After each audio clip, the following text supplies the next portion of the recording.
May follow-up question from TikTok. NHA properties po siya. So, NHA is National Housing Authority. Ito yung mga murang pabahay from the government. Pero rights lang po ang binibenta. Okay lang po ba yun? Una sa lahat, kung government yan, hindi po yan nagbibenta ng rights. Never silang nagbenta ng rights. And definitely, wala rin silang mga ahente.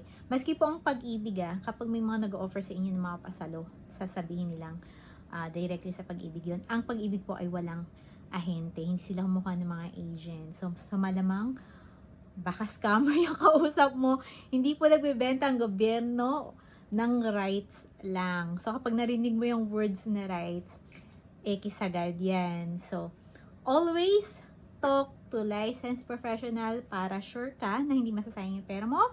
Dalawa lang kailangan mo hanapin, PRC ID and DH Sud ID. So, if you have additional questions, message below.